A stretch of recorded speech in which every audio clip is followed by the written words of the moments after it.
Assalamualaikum warahmatullahi wabarakatuh. Saya Aizatul Hani Abdul Hamid daripada Pusat Kajian Umum dan Kurikulum Universiti Terusin Malaysia.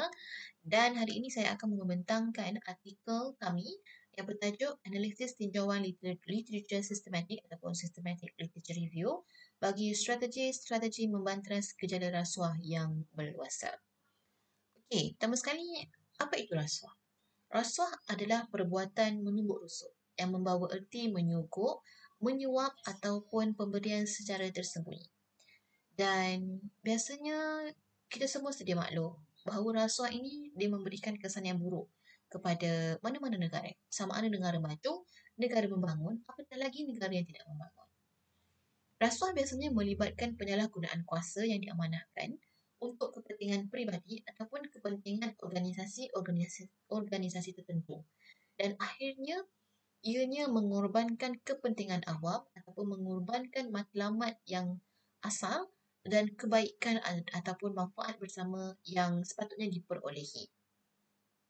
Rasuah dia boleh berlaku dalam pelbagai bentuk seperti penipuan, penyelewengan ataupun pemerasan.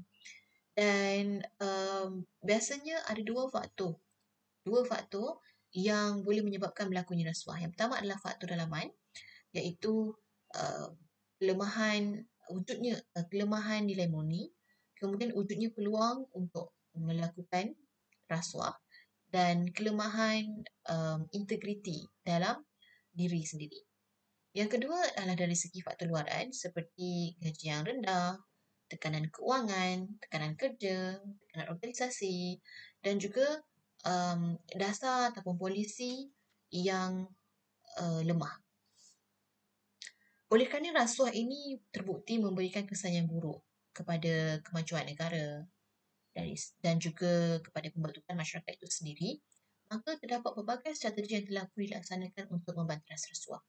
Oleh itu, kajian ini akan mengenal pasti apakah strategi-strategi yang telah pun digunakan dalam kajian-kajian lepas yang boleh untuk menyekat gejala rasuah daripada berleluasa. Dan kajian ini hanya berfokus kepada kajian yang dilakukan daripada tahun 2019 sehingga tahun 2023, iaitu dalam masa 5 tahun yang terakhir ini. Dan kami mengumpulkan artikel daripada dua database iaitu Scopus dan juga Google Scholar. Oleh kerana kajian ini adalah kajian SLR, maka adanya kaedah-kaedah saintifik yang digunakan untuk membuat persoalan kajian dan juga untuk mendapatkan artikel itu sendiri. Untuk membuat persoalan kajian, kami menggunakan kaedah PICO dan untuk mendapatkan um, artikel, kami menggunakan model Prisma. Okay? Dan setelah pun melaksanakan strategi-strategi pencarian menggunakan model Prisma, akhirnya terdapat 41 artikel yang mempunyai strategi untuk membantras gejala rasuah. Jadinya kajian ini mendapati ada 6 strategi utama yang digunakan oleh kajian lepas untuk membantras rasuah. Yang pertama adalah kerajaan dan pentadbiran awam. Yang kedua adalah undang-undang. Yang ketiga adalah pendidikan. Yang keempat adalah masyarakat dan orang awam. Yang kelima, agensi. Dan yang keenam adalah penggunaan teknologi.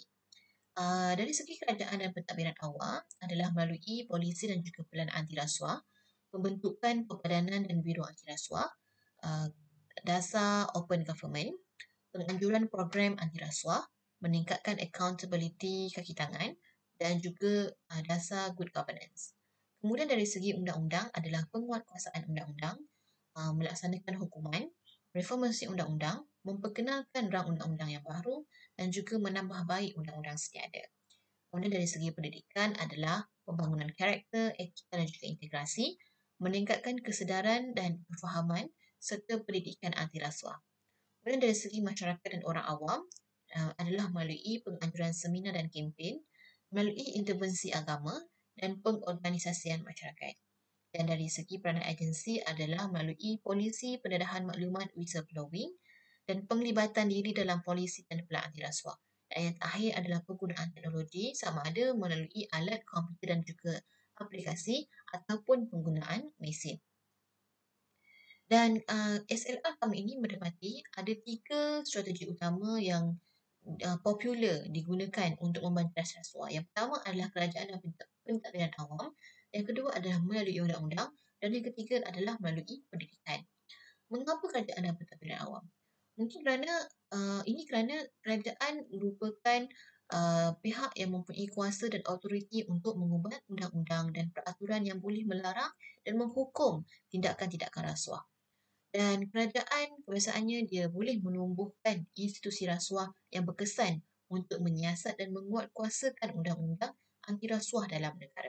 Kerajaan juga bertanggungjawab untuk memastikan ketelusan dan juga accountability dalam pentadbiran awam agar dapat meningkatkan kepercayaan rakyat terhadap pentadbiran awam yang telus dan akhirnya dia memupuk nilai untuk dan nilai murni untuk mempunyai integriti yang tinggi dalam kalangan masyarakat. Jadi bagaimana kerajaan, begitulah masyarakat akan ikut uh, budaya anti rasuah ataupun budaya integriti dan ketulusan yang tinggi dalam negara.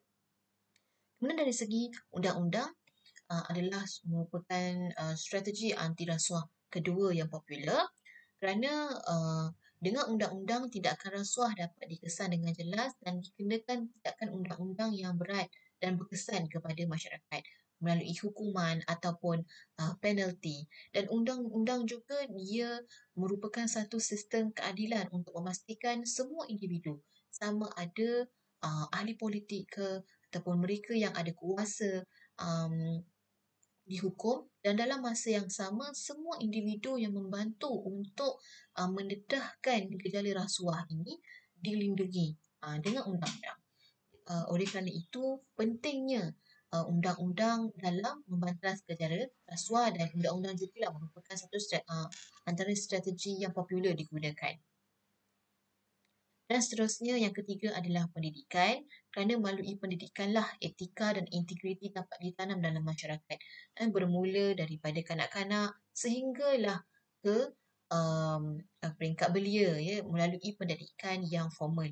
Okey, dan untuk pendidikan yang tidak formal adalah melalui kursus yang diberikan kepada kaki tangan, kepada pekerja, kepada ahli-ahli politik dan kepada semualah masyarakat.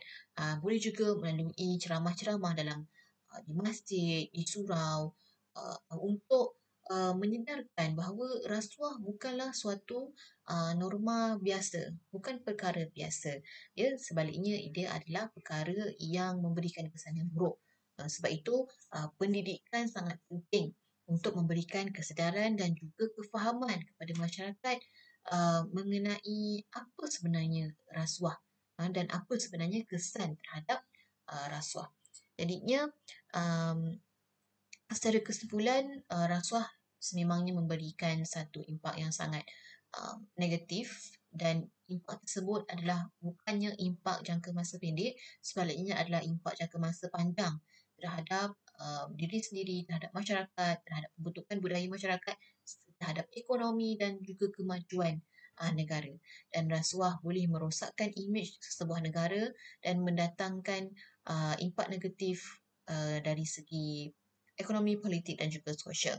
Dan setiap peranan perlulah setiap pihak perlulah memainkan peranan yang penting untuk membantas gejala rasuah. Jadinya diharapkan dengan adanya systematic literature review ini dapatlah membantu pengkaji-pengkaji yang akan datang untuk mungkin mengisi kelompongan-kelompongan sedia ada mengenai strategi-strategi lain yang boleh digunakan untuk membantas gejala rasuah ataupun memperkasa strategi-strategi sedia ada yang boleh digunakan untuk menyekat rasuah daripada berleluasa dengan lebih meluas. Sekian itu saja daripada saya. Assalamualaikum warahmatullahi wabarakatuh.